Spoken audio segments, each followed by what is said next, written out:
Okay, Lawrence. Now I don't hear the music. What's up, AO? It's the CHGO White Sox Podcast presented by DraftKings Sportsbook, America's top-rated sportsbook. Download the app today and use promo code CHGO when you sign up. Welcome into a remote version of the CHGO White Sox Podcast. I'm your host, Sean Anderson. You can follow me on Twitter at Sean_W_Anderson. That is Vinny Duber. He's our CHGO White Sox beat writer. He voted. I did too. Go out and do your due duties. I think Herb did as well, and it took him about 5 minutes. That's Herb Lawrence. Hello. You can follow him on Twitter at Ecknerwall23. You had a nice breezy vote. So did I. Yeah, that's how voting should go. It's very enjoyable to exercise your right to vote. So go and do it, guys, if you haven't. I went like a week and a half ago. So like there was nobody at the library, and I was in and out of there in about 20 seconds because there's only the one spot on the ballot. So yeah, it was a quick one. There's two on mine. I walked over to the PL lounge and filling out the person at the desk was the slowest. Actually doing the ballot was easy breezy, and it was all under 5 minutes. So go do your due duties, people. Go out and vote.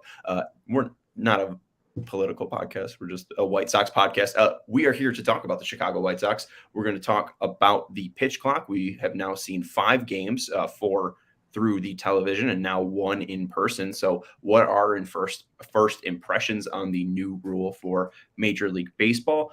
We'll also talk about kind of first reactions as well. We'll get some Rick Hahn reaction to that first series, but then also, how do we feel about the hitters first time through? How do we feel about the rotation first time through and the bullpen as well? And then we'll end with some questions from our CHGO diehards in the mailbag.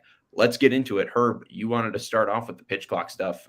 You saw your first game. I saw your first game. Vinny, you saw your first game with the pitch clock. What did you make of it in person?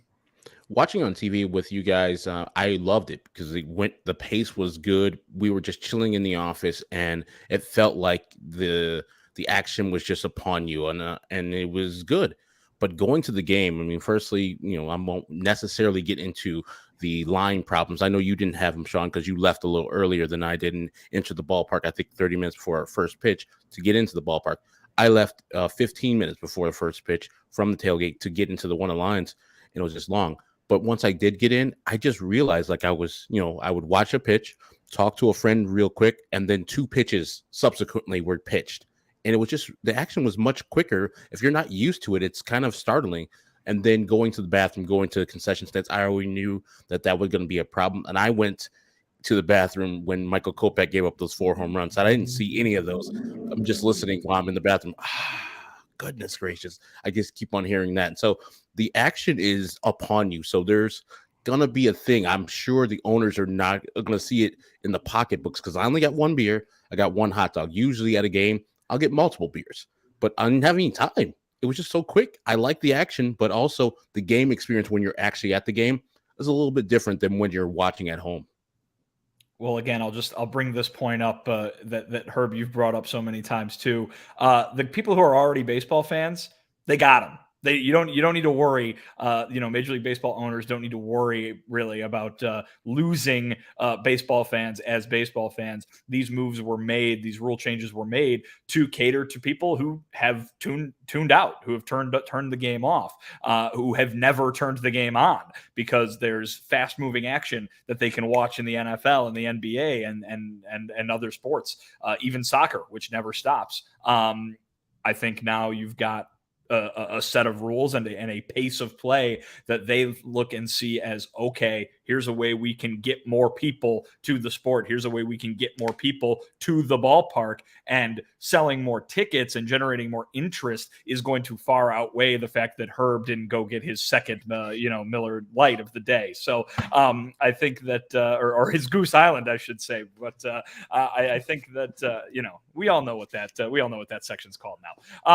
The point being, it's unfortunate, but yes. The point being that I think the owners probably hear what you have to say and go, it's a sacrifice we're willing to make if it means we can get a bunch more kids in there on a school night, if it means we can get a bunch more families in there on a Sunday who don't have to worry about blocking out 6 hours of their day to attend a baseball game. And so I think in person, you're absolutely right. I mean, I've been to hundreds of baseball games, and this was unlike anyone I've ever been to before because it just moved at a clip, man. And I was, in some cases, you're happy about that because how many times have I sat there in the 7th inning of a blowout game in April, and Terry Francona's making 4 pitching changes, and you're just okay, let's move this along.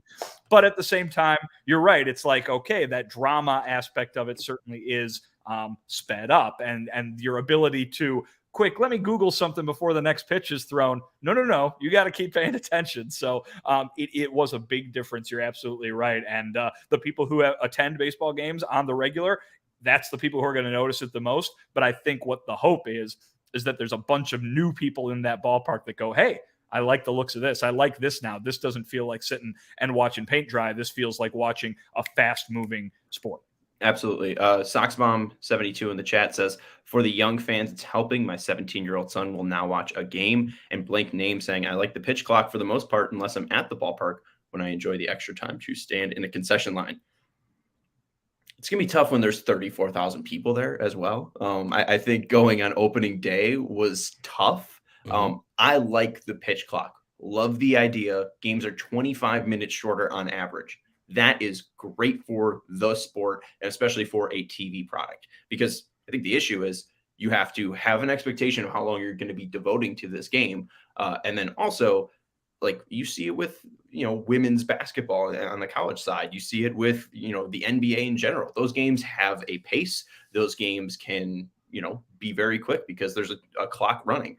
You felt that clock for sure. I was a little bit worried with Michael Kopech. I kept watching him, and it was a great section from the 108 where you can see Kopech on the bump and then the pitch clock right behind him. So it was really nice to see that angle. And I'm really excited to go to a game when it's emptier, when I can, focus on the game and there's not a ton of people here for opening day. Going and watching the game when it's kind of quieter there, that might be very, very peaceful and just really engaging. It was tough to kind of stay engaged during that game. But yeah, I think especially because the Giants kept hitting home runs. But no, I'm excited to see how this progresses. I think it's going to be a fantastic rule. And by the end of 2023, hopefully we'll see more fan interest, because I think the national championship game between LSU and Iowa just got like a 10 million rating, which rivaled the World Series. And no offense to women's college basketball, Kate and Clark, all fantastic, but that's a top 4 sport right there. And college basketball is competing. That's nuts. That's so I don't know. The baseball needed to change something, and I think this is going to help drastically. I agree wholeheartedly, and I am going this weekend to Pittsburgh, seeing the White Sox, and so I'll go and see it in that ballpark. And we're asking for a less crowded game. Of course, we're going to have a less crowded game there, even on opening day for them on Friday. I don't think there's going to be 34,000 because that team, of course, is not competing. The owner is not interested in that. He's interested in collecting his money. That's his prerogative. But I'll look at that game as a test and see, okay, this is more of a relaxed atmosphere. I can actually concentrate on the pitches and not necessarily talk to the people next to me, understand that the game is different. They cut off all the fat, so it's all action, which I asked for. And now going to the game, I wasn't upset with the game. It just was a different experience, that even knowing the experience that what I was going to get it myself into, it was totally different than I even expected. Just so quick, and I enjoyed it, but also I was like, man, they've really drastically changed the game for the better. And it's good that Major League Baseball is not stuck in the mud. They're proactive instead of reactive. Well, and when it comes to fan behavior too, it'll just evolve, right? It'll adapt to the situation. I mean, I don't think anybody, so many of us never went to a hockey game before the Blackhawks got good, right? Because of various reasons, some of them imposed by the team itself. But, once we got there, we're like, oh, there's this that's different about going to a hockey game that's different than attending a baseball game. There's this that's different about going to a hockey game that's different than going to a basketball game. People learn quick. And I think that, Herb, you talk about, your typical ballpark routine thrown off a bit. The next time you go, it will have changed, right? And then you'll go to dozens of games like that, and you'll get used to it. And before long, won't even remember what it was like to have an entire inning or two to have to kill time by going up and walking around the concourse, and you get back to your seat and you haven't missed that much. You won't even remember those days. Yeah, Connor in the chat saying pitch clock for MVP. I'm planning 5 to 10 Nats games when I'm normally at 1 to 2. So there you go. I mean, Connor will get well seasoned if he's seeing 12 games and he's saying in person, I found myself wanting to be on time for the first pitch. That's good for MLB. I went to the perfect game for Mark Burley back in 2009, and I showed up in the second inning. And I feel if there was a pitch clock, probably would have been the sixth. Man works. We do really want to bring up lines real quick. Husky Bardo saying one of the worst experience when it comes to this opener. Parking lot was sold out. Thank God we knew something. Trying to get into the park was horrible. Also, the food was really bad besides the tacos. I had the High Life burger or the High Life dog. It was pretty decent. But the one thing that I think you mentioned, Herb, my bill was $30 for that and a Coke. So I will say, like, the time is great, but still, I think parking is now like over $30. Food is very expensive. There's sweatshirts in the shop. Those are about $84. So still, the pricing might price out families. I know that's the one thing I'd worry about. Yeah. I know the South Side, not the only place where that's happening. Obviously, Absolutely. I've been to the United Center a couple times in the past couple months, and it's outrageous there. It's outrageous everywhere. I mean, really, the cost of attending a professional sporting event is just, it's ridiculous. It's ridiculous. And it makes you feel bad for people who, don't have that disposable income that they want to spend on that. It really is silly, in my opinion. If you want to get a cheap thing, and I was surprised by this, and I know it's not very inexpensive because hot dog should cost less, but I think it was like $5.75 for a regular Vienna beef hot dog right in right field by the bathrooms. Because once I left, I was like, I'm hungry. And I got some chips and a drink, and I think the drink was, of course, the most expensive thing. It's like double the hot dog. And so $5.75 for a hot dog at a ballpark for me is not that expensive. So if you just want something like that, just like a ballpark thing, I know you have to have a hot dog every time you go into the ball game, Sean. Yeah. And so, yeah, if you want to do that, maybe it was just specifically in right field, but that place I went to, I was like, all right, I'm kind of I'm into this price, because usually it's like $6, $7, $8. We got $5 Tuesdays, so hey. I think $5.75 you can get a pack of 8 Vienna beefs at the Jewels. That's just me. Hey, I was up in the Miller Lite high Sky Deck, and it's about $10.99 for a High Life, and I think you can get a case of 12 for $8.99 at the Jewels, friends. So that math also, doesn't Sean, add if you went to every home game, and bought a hot dog for just a regular hot dog for every home game, you'd be spending more than $400 on hot dogs in a year, in half a year, in 6 months. Think about that. For 81 hot dogs. You're the stat guy. You should know that. Thankfully, I don't go to that many games. I don't have to do that adding. We usually are at the office to do the post game shows. Thank you, CHGO, for saving me money, so I don't have to be spending $30 at the ballpark. But hey, that's the other thing too. I ate that hot dog before the game. By the game is finished, it's a 2-hour and 36-minute game. I'm not starving. I don't need to keep eating. I don't need to eat twice at the ballpark, usually over like a 4-hour game. Mm-hmm. So shout out to that, at least. I mean, that's one part of the pitch clock too, is you might spend less money at the ballpark, which is good. Go make yourself dinner, folks. Let's take a quick break. We got a question from Sox Mom 72. I want to check in with our guy Lawrence, though. I know he's having a little rough day. Lawrence, you all right? I want to check in. Do we have the Rick Hahn stuff, or should we move to the third block here? Hi. I am working on it. It is uploading at the moment. It's going to look terrible, but hey, wow, they'll sound great. So we'll make it work. Okay, all right, sounds good. So I can do this ad break and then we'll go to it. Yeah. All right, let's do that. All right, why don't we tell the people about our lovely, lovely sponsors here on the CHGO White Sox Podcast. It's now the second day of Shady Rays, our good old friends at Shady Rays. Herb and I were at the park wearing our Shady Rays, and some guy up in the balcony, or what it's called, the ramp, looked down and said, "Hey," and took off his sunglasses and pointed at him.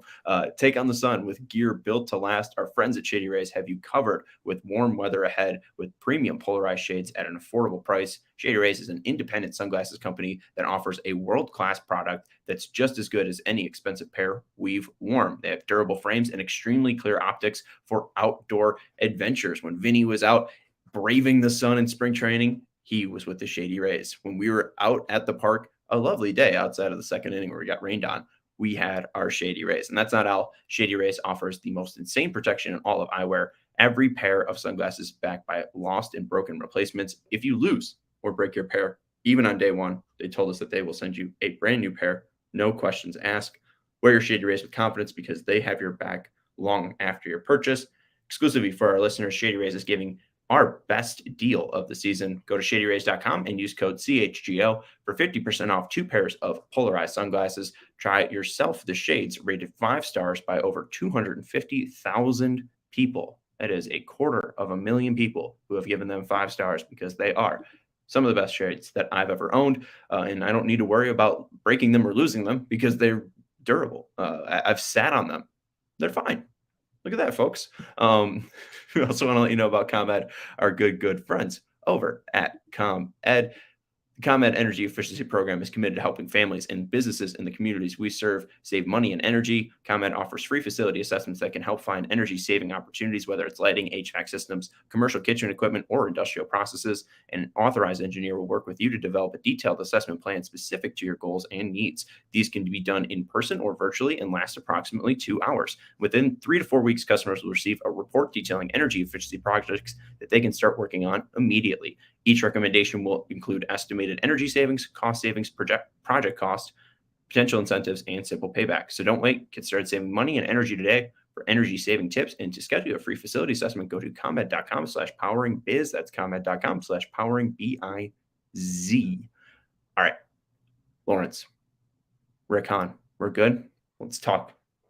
Vinny chatted with Rick Hahn before we get into the videos. What'd you take away? A little 20-minute media session with Rick Hahn. I liked his energy. Felt like he seemed very positive about the first season series. He liked Yoan Moncada, and I liked all the talks of communication between this new staff. But what'd you take away? Yeah, I mean, I think just a lot of positive reaction to the spring in general, because most of the people that were in that media scrum obviously weren't down in Arizona, at least for a long period of time. So he was kind of, regaling people with the way things went during the spring, as well as the way things went during those first 4 games in Houston. So a lot of reminders that it's just the very beginning of a very long season. And I think the thing he was the most happy about is that he didn't have to sit up in front of anybody and give any injury updates or anything like that. So there wasn't really much in the way of news to come out of this yesterday, but certainly the GM is, voicing the feeling of the team and the way that Team Brass is looking at the job that Pedro Grifol and his staff are doing. So I think coming off of what all of us agreed was, for the White Sox, a very positive opening series, he had a very positive outlook, and that's how he sounded. Yep. And Vinny was there in the dugout, filmed this video. So shout out to him and his access. Make sure you follow Vinny on Twitter at Vinny Duber. Let's go to Rick Hahn, part 1. Who is this guy, Moncada, and what is he doing? He was an MVP candidate in 2019, if you followed the club closely, and in 2021 was about a 4-win player. And this is the guy that we've all been excited about for a long time. He obviously worked extremely hard to get himself not only healthy, but in position to perform at an elite level, as shown by him making the all-tournament team for the WBC, and he's been able to carry it over into the first start of the season here. It's been fun to watch. It's been fun to watch him, obviously, Luis Robert, TA, and Eloy all being healthy and 100% and out on the field at the same time as how we envision this thing.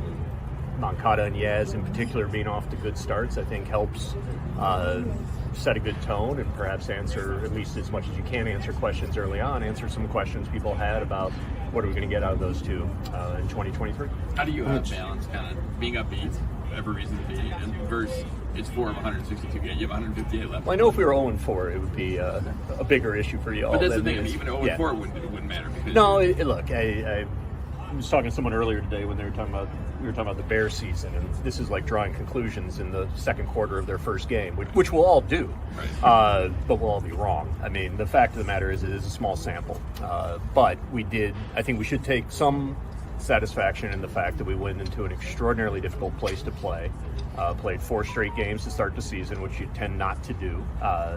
And we were in every game and managed to split with the world champs. In my personal opinion, that's the toughest place to play in baseball right now. Obviously, they were sold out. They're a very, very good team. We saw their defense help win them a couple games. I think every run they scored on Friday and Saturday in our 2 losses were with 2 outs. There were repeated 0-2, 1-2 pitches that they spoiled and that they were able to, keep their line moving. So they're a tough team, and we went toe-to-toe with them for 4 days, and I think that's a good series. That series is now over, and now we got to start today with another good team in the Giants. Did you notice a difference in the attitude and the energy from the team over the first 4 games, and do you think that is a reflection of Pedro and what he's brought? I think, for those of y'all who were down in camp, I think you've seen that for at least the last 6 weeks, not just the first 4 games. The energy has been fantastic. The communication has been really good. I think you got a focused, high-energy staff that's really getting the most out of these guys right now. Ronaldo's comments about the communication with the pen and all the conversations with the relievers, which happen daily, are, all right, here's the pocket of hitters that we expect you specifically to be used in. Not sure if that's going to be 6th, 7th, 8th, 9th. It depends on the leverage of the situation. If it's not going to be here, then it's possibly there. And guys go down there, and the communication continues over the course of the game. So they enter the game with sort of an expectation of how they're potentially going to be used. And then Pedro, Ethan, and Haas sort of evolve as the game go on. And look, we very much miss Liam. There's no doubt. And he's one of the finest closers in the modern era. His absence, one small silver lining, is it does sort of free up the pen to be used in different roles and learn about what guys can handle what, and without having a set closer per se. So very much look forward to getting him back, and then the interim guys are going to be sort of used in different roles. Past that, it takes more than 26 guys. Yeah. How do you feel about that next layer, your second and third line? You sound like you were in our meetings when we were sending guys out at the end of camp. It takes. As we say to guys, we don't view the pitching staff as the 13 guys we break with. It's really much closer to 18 to 22 that helps get you through a year. And certainly on a position player front, you need more than the 13 as well. So we feel good about the depth. I don't think you've heard me say this time and again, there's no team in baseball that's going to sit here and say we have enough pitching and we have enough depth. We like the arms we do have, but it's over the course of the season, we're going to continue to look for ways to improve that. Going back to Thursday, we saw how Thursday. The team, is that opening day? Thursday night. Okay. Seeing how the team treated Pedro after the game, put him in the car at the beer center. It's not abnormal for a team to acknowledge a manager's first win, but the way that we saw, just that little video that leaked out. Yeah. We talked about the energy and stuff at camp, but the connection, there seems to be the connection being received from the players too. What have you seen from the players that there's clearly a connection between both Pedro and the players? There is, and frankly, I think it extends beyond Pedro. Pedro sets the tone as the manager, but the entire coaching staff has that sort of connection. Moncada was sending hitting videos to Jose Castro and Mike Tozar from Taiwan during the WBC of his at-bats. There's that kind of camaraderie, union, whatever you want to call it. The players know these coaches are they're fighting for them, and they're going to speak the truth to them and manage their expectations accordingly. It was a big part of what we talked about the day we hired Pedro, in terms of his ability to communicate and his ability to create a cohesive group with both in the coaches and with the players. And we've seen that translate over the first 7-8 weeks we've been together. Talking about the first 7 to 8 weeks, that communication, I thought that was really interesting to hear it expanded upon, the communication between Raylo and the bullpen. I just, the pocket of hitters, maybe that's when we're then talking and I'm frustrated, like, why is Jake Diekman in the game, or why did they go to Jose Ruiz? Maybe it's about the pocket of hitters.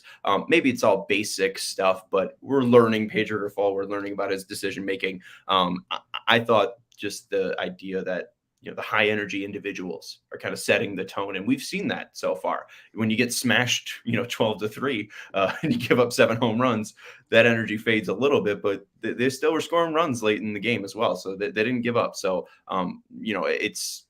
I don't think Rick Hahn was reaching in any of those spots, which I thought that was the one thing. Like, we were saying a lot of that stuff. They had a really good, appearance in Houston. And we even saw like all the parts with the 2-out hitting for Houston. Like, even Rick Hahn's bringing that up. So I don't know. I feel positive about the White Sox, and it seems like Rick Hahn's feeling positive about the first 5 games.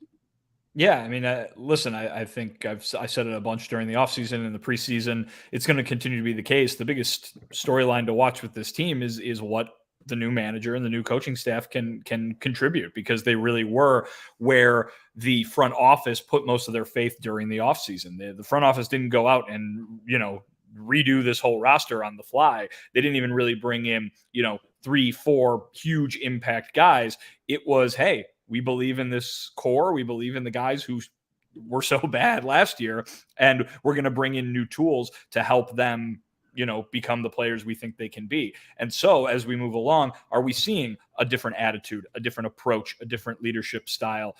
What is the difference between what went so wrong last year and what they hope goes so right this year? So certainly, as I saw in Arizona, and I was only there for the first week and a half of camp, and the players seemed fully bought in to what Pedro was preaching. It seemed like Pedro had communicated with these guys throughout the offseason, and that's not even just talking about baseball stuff. That's, just talking about talking. And obviously Ethan Katz had a whole offseason to work with all his pitchers. Obviously, we saw all the work that Jose Castro and Mike Tozar were doing with Oscar Colas and Romy Gonzalez in Miami. But it's hearing from Pedro like, yeah, me and Moncada have been texting all winter long kind of thing. Those are the kind of things that jump out, that not necessarily the, hey, we're going to work to be, to practice so much and do all this great practice and get ready to, do their jobs. But it's that attitude, that non-quantifiable stuff that I think really would make the big difference from last year to this year. You're muted, Herb. Of course. After watching 5 games to start the season and then having a day to just sit back and relax and then review what I just watched, I got to pause and watch myself, because I get mad still about some of the things that were happening in 2022 that have leaked over into 2023. But that won't die easily, because it's the same players for the most part. The leadership is a little different with Pedro Grifol and his staff. So they're installing, I think, some good things. And like you said, they're following the people who got the high energy and stuff. And it seems like through these 5 games, even though they're 2-3, I feel much better about the team and their outlook than I would if it was last year or years before, where a 2-3 record, you're like, maybe they didn't play all well. But no, I think the energy's good. They're giving their all. They don't quit on games at all. And those things that, the bases loaded with no outs and not scoring runs, those things will die slow. So they'll still continue to go into the season. But I eventually think that they'll figure those things out with these players by, seeing them initially play and then adjusting to what they're doing at the plate if they do see something that is actually detriment to the team and themselves. So I'm very, very happy with the energy, the excitement, and how they play baseball so far, even though the record's below 500 right now. But I'm just looking forward to tomorrow's game. I'm so disappointed that they didn't play today. Like, that is a feeling I haven't had in a long time. Did you see the weather, though? Thank God they didn't play.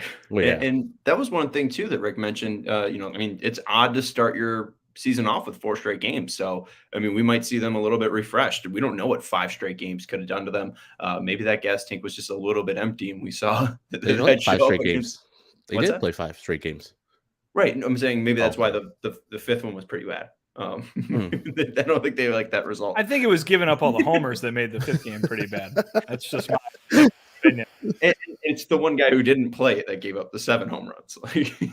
So, but yeah, I thought that was interesting. And the one thing, too, that I've just been kind of mulling over, this is my biggest thought after the first 5 games. And I know it's very early, and I was the guy that was worried about Yasmani Grandal, but he looks healthy. And I was going to say I was going to give it 2 months, but I also have to give him credit because he worked out like crazy. He looks really good. And some of those swings in Houston were fantastic. Truly, turning and just ripping balls into left field. I'm very excited about what we've seen about him and Moncada. And you look at 2021 when Rick brings up that Moncada's a 4-win player. In 2022, 1.2. In 2021, Yasmani Grandal in the catcher position was worth 3 WAR. In 2022, 1.7. So if the White Sox are able to get decent performances from Sebi Zavala and Yasmani Grandal, who is maybe getting some doubles in here, this could be huge for the team. I really think that this could be the difference that helps them get back to a 90-win team. It's a lot to do with the pitching as well, but there are a lot of talented guys in that bullpen and in that rotation. So I'm not too concerned about the rotation, even after the first 3 guys. They look pretty decent. Correct, John. I mean, I just think that the rotation through one stop through better than I thought we were going to get. I know that it ended off poorly, but I would probably rank it in that order too. Like the starting pitcher who started the first game, Dylan Cease, of course, is the best pitcher out of the first rotation. And then I would go, just because they faced the full lineup, Lynn, Giolito, then Clevinger. Clevinger had an actual better performance on Sunday than what Lynn and Giolito brought on Friday and Saturday collectively. But I think, not having Yordan Alvarez in that lineup is a break. We saw how bad, like that guy, as Rick was talking about, 1-2 counts, fouling off pitchers' pitches. You pitch him in the middle, it's going somewhere. You pitch him a 92-mile-per-hour slider, low and in, you think you're buried in it, crushed. So, like, did you know he had a short spring training too? I saw a tweet today. That guy not being in the lineup. It's he played 2 games. He played 2 games. Yeah, and so those are his warm-up at bats. Is facing a 100-mile-per-hour sinker from Joe Kelly and depositing it to left field off the wall. I mean, seriously, it's ridiculous. And if we don't have Luis Robert, Kyle Tucker has at least a home run and a double, because no one else is catching that in the White Sox roster, and that's no shade to them. Luis is just elite back on defense, so that's great. And elite speed, too. Didn't you say that 30-mile-per-hour speed from Sarah Langs is elite speed? So that's what I take away from this weekend, too, is like the pitching staff is kind of good. And I'm worried about the bullpen, but we already knew the guy who's to my left, Liam Hendriks, who's going to be coming back soon after that video. He was down, and so we know the bullpen was going to be struggling just because of his absence, and Raylo moving to a different position that he's not comfortable with as yet.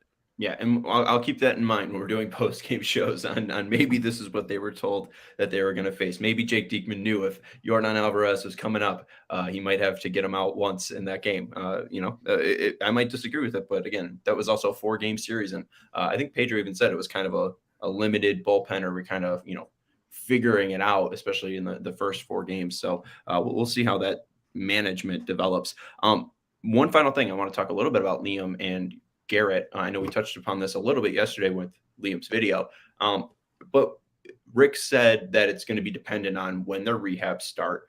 They really don't know timetables until they're back. Garrett's in extended spring training right now. Liam obviously just finished his last round of chemo yesterday, so hopefully he gets a new, a good, check-in whenever that is, in a week or whatever, and then hopefully he can start doing regular workout activities and he can start, getting back to a normal life.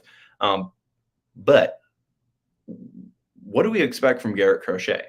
It seems like they're making him a reliever, because they haven't gone into, a lot of detail about what that rehab assignment might look like, but it seems like we're trying to get him back before May, and that's why he's not on the 60-day IL. Yes, reliever. I don't think there's really any question about that anymore. The idea at the end of, or the middle or the end of last year, when I talked to the White Sox about it, was like, hey, we could go either way. If he's going to be a reliever, he'll be ready sooner, obviously, because there's not a buildup that has to be done. I just think right now, Crochet's experience is working against him if he wants to be a starter. Obviously, he wants to be a starter, but the guy hasn't been a starting pitcher in professional baseball, and he had in college baseball pretty well. limited. He had pretty limited experience as a starter before they even drafted him. Right, so you're talking about a guy now dialing back 6 years or so, or 6 years to high school, and that's I mean, you can't just jump Right. 6 years and then like, all right, I'll pick this up again. Here we go. It's definitely going to be a bullpen role for him when he comes back. And I think that the sheer fact that they're talking about him being ready by May or mid-May is a sign that, of course, that's going to be the case. Now, he's going to have to go on a rehab assignment. They're going to have to give him the all clear. It's going to have to, progress the way they want him to. They were expecting him back in mid-May at the start of spring training. We'll see if that holds by the time he goes on a rehab assignment. Herbie, I want to throw something to you. Vinny just mentioned something that made me kind of scared. Okay. I was going to ask about confidence in rotation after the ad break, but Michael Kopech was last a starter in 2018. It's been about 5 years since he's had a full, I guess last year, that was even 4 years before he was a starter. And we haven't seen, we're not super confident in him, right? Like, is that a concern to you that, he had such a long break from 2018, and it's not obviously all his fault because the COVID year, 2021, he was building back as a reliever. But is that a concern?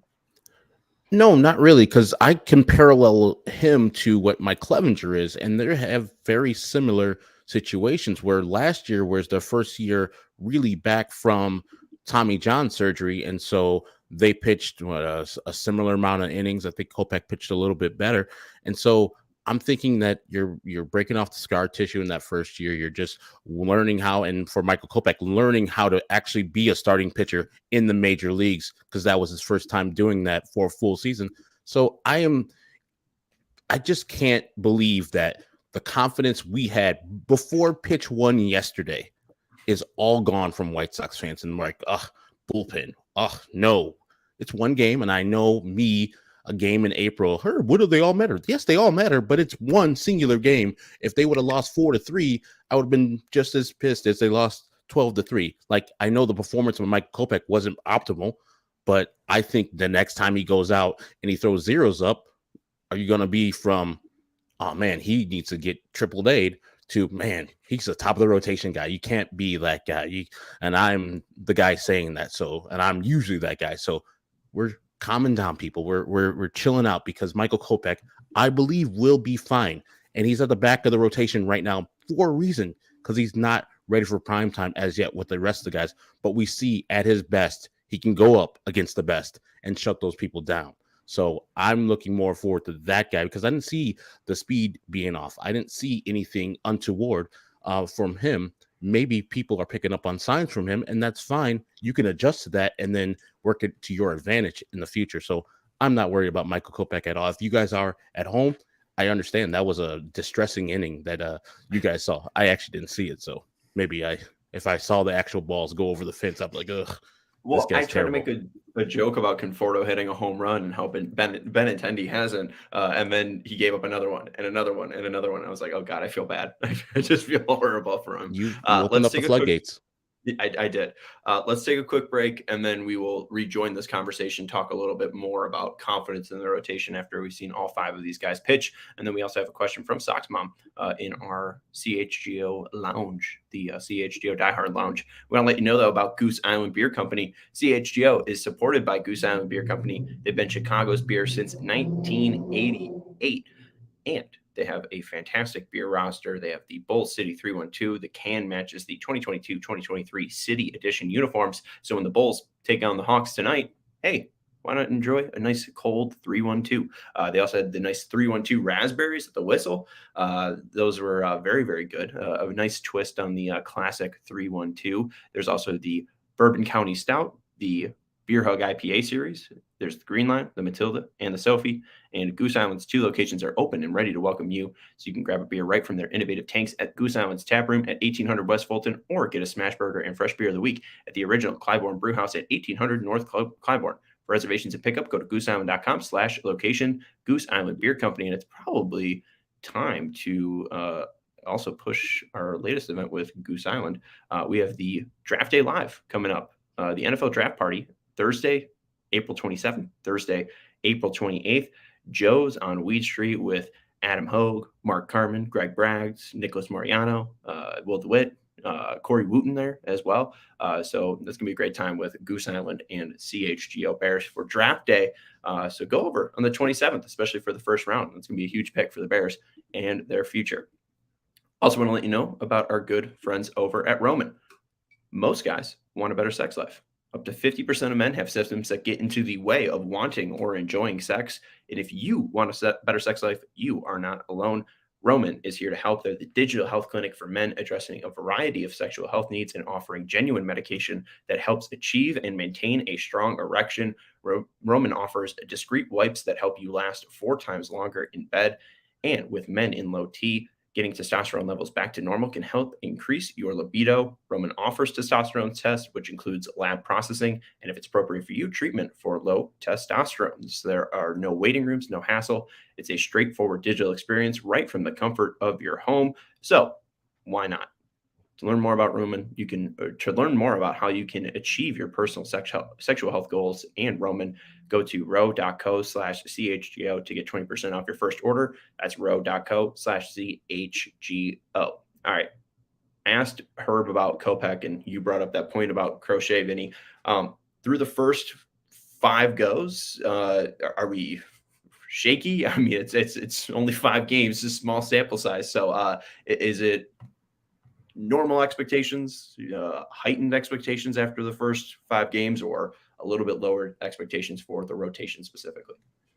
I think it's been one turn through the rotation, and so no one's expectations should be altered at all. I mean, listen, Rick made the point there in the clip that you played. This is like drawing conclusions on a Bears season, after one guy's gotten a reception. You know what I mean? Like, it's like, what sort of season is, I can't think of any current Bears wide receivers. Justin so I'm going to say Fields. Bernard Berry. And what sort of season is he having after they've just thrown him one pass? You know what I mean? Kind of thing. So that's what this is. This is baseball, right? I mean, Herb, you were talking about it being one game for Michael Kopech. Guess what, guys? Dylan Cease is going to get shelled at least once this season, and he might still win the Cy Young. Lance Lynn is going to get shelled. Justin Verlander and Max Scherzer are all going to get shelled. That's how baseball works. One time is going to happen.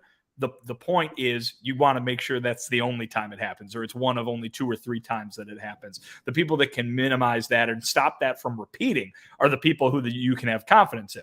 I think when we talk about Michael Kopech, the reason that it's maybe so concerning for fans is because they can't necessarily place that confidence based on past results. It is still based on the potential. Now, I think Michael Kopech has a ton of potential, and we saw so many flashes last year of a guy who can be that guy you can put your confidence in. But when you haven't done it over the course of an entire season, be it because of health or performance or whatever, it's hard for people to watch a thing like yesterday and say, go get him next time, because you can say that about Lance Lynn, right? Lance Lynn gets beat up by the Giants on Thursday, let's say. You're not going to be like, oh no, Lance Lynn, he's broken, he's done for. No, you're going to be like, okay, Lance will go get him the next time out. Kopech, you don't have the confidence to say that because you haven't seen him do what Lance Lynn has done.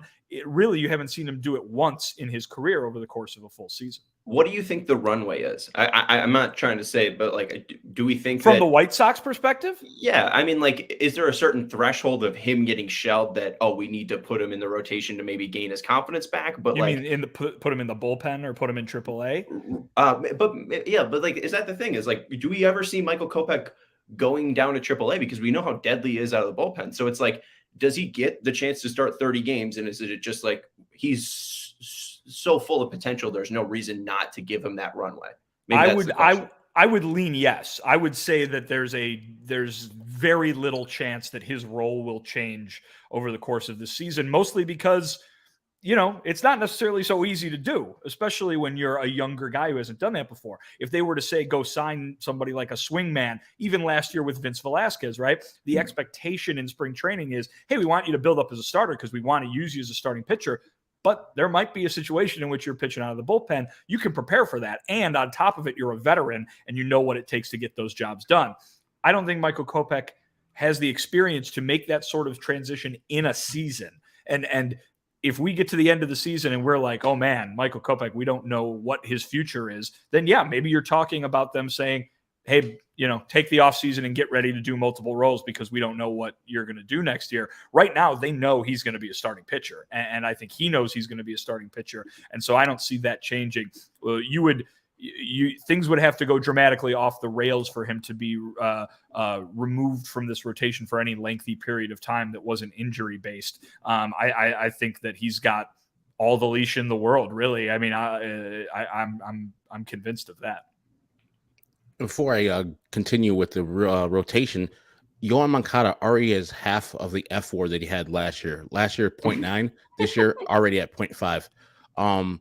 The rotation one time through, it's a little thrown off by the last start, but it's probably where I expected it to be. As I said, if you would have told me that one of the fourth or fifth starter is going to be blown up and give up a bunch of home runs, and the other one's going to go out and throw a shutout and 8 strikeouts, I'm like, that makes sense. Man, Mike Clevinger really got hit hard. And, of course, it's the opposite of what my expectation is. But Lucas Giolito pitched as I expected him to pitch this year. He did it versus a higher caliber opponent. Same thing with Lance Lynn, who only given up that 2-run home run to Kyle Tucker before he departed. But Dylan Cease, I did not expect that. No, I expected that performance from Dylan Cease throughout the rest of the season, but to go against the world champs and do that on opening day, that start is just, it stands above all the rest because how much pressure, how much he struggled in the past versus that team, and then coming out of spring training where he didn't look good, even though it is practice, that man put everybody on notice. Hey, I'm on national TV, and these are your world champs. Come on now. These people can't even touch me. Yeah, and hey, we saw that with Clevinger as well on the final game there. He struck out 8. I do want to go to Fangraphs real quick. This is from Dan Saborski today. He wrote about bust candidates for 2023, and one of them is Mike Clevinger. Clevinger got the 2 starts in the playoffs last year, but with his stint in the Padres has to go down as a major disappointment. One, somewhat camouflaged by the decline in offense and being in a pitcher's park. Losing a couple miles on his fastball may not have been fatal in itself, but it was quite a hard hit last year, and none of his pitches were able to put away batters effectively on 2 strikes. I think he's more of a reclamation project than a bounce-back solution, and I don't think an allegedly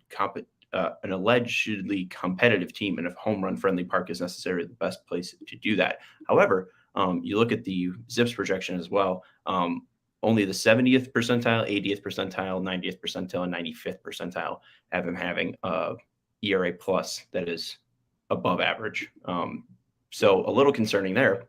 However, in the first start, we saw the tick on the fastball velocity be up, and we saw the slider that Jason and Steve referred to as demonic. So that was getting some swings and misses, I think 16 swings and 7 whiffs. So again, there is some concern. I know even Janice was concerned about the quality of starter he is, but we saw some good signs, at least from Clevinger. I think the only one we didn't see some great signs was obviously Kopech getting shelled. But again, I think he didn't give up 7 home runs until May 29th of last year. So maybe that's an outlier. Just maybe. I think in that article with Dan Saborski at the beginning, he chronicles his last year picks for bust of the year, and he was pretty right on it. Maybe not Karinchak, who had a 1 WAR last year, but every other pitcher he pretty much picked did not pitch as well as they were supposed to that year. I think if Clevinger is that 50th percentile as a 5th starter, you will take that as a typical team. I know with the baggage that Mike Clevinger comes with and all the stuff off the field, that will be disappointing for the White Sox, especially them signing him out of the gate in the free agency window. But as a 5th starter, if you're, a 4.50 ERA, it's pretty much what he had last year with the Padres, you're fine with that. I mean, and we know he's not going to be the guy that he was in Houston all year long. If he is, God bless. But I expect from him every time 5 innings, 3 earned runs or less. And I'm like, hey, you did the job right there, Mike Clevinger. You gave us a chance to win. You're a 5th starter. That's your role in this team. Anything better is gravy. Well, I'll say this too. Remember that there's two sides to a mystery, right? I mean, we came into the season not knowing what the White Sox were going to get from Mike Clevinger. That doesn't mean that we assumed it would be bad or that we knew it would be bad. It was just we didn't know. And there's no smaller sample size than just one game, but he was good. He was good in his first outing for this team. You have to go along with it and learn the answers as you go along. That's why they play the games, right? If the guy from Fangraphs can just write, "Oh, he's going to be bad this year," no one would have signed him. You know what I mean? Like you can guess and you can project, and obviously smart people know what they're getting into here. But they play the games for a reason, and if he's going to be good, he's going to show it. If he's going to be bad and give people reasons to be concerned, he's going to show that too. I think there's a difference between expecting someone to be good or expecting someone to be bad and just not knowing what you're going to get. And don't be a pessimist when, you get a wrapped birthday present and just assume it's going to be bad. It could be good too. You never know. So let the pitcher prove to you what you should think. Let him inform you what your opinion of his performance should be. So far, so good. But of course, we're talking about one single game. There's a lot left to be learned about Mike Clevinger and really this entire White Sox team. And there's not a big enough sample size to even get decent rate stats or anything like that. We need a lot more samples, especially with baseball. So we'll keep you updated. Why not? That's our job. So let's go to the lineup. We have one question from our diehard CHGO Lounge, our pal Sox Mom, saying Benintendi in the 3-hole. Is it time to move Moncada up? Herb, is it time for Pedro Grifol to play lineup doctor here, or do you think he's going to be a 5 games tight to that consistency? 5 games, games, guys. 5 of 162, and we're already picking apart this lineup. Amazing, I love it. Yeah, baseball's back. And so I would say if as a manager you have to know and learn patience, and if you're gonna do this with this lineup, he was gonna intend to do this for a good while. And while I like Yoan up in the top of the lineup, I would do it. But I think Pedro Grifol and all the White Sox players, remember, I wanted Luis Robert to be dropped immediately after 3 games. You can't do that as a major league manager because you're giving this guy all this trust and then telling him it's a long season. And then you struggle in 3 games. He's like, oh, nope, sorry, you're gone. So what do you think that player is going to feel about you if you don't have trust in him to allow the process to play out instead of just judging them on the results of a short sample size? So, they're scoring a lot of runs. I mean, they were scoring a decent amount of runs at the end of the series versus the Houston Astros. They're hitting a lot.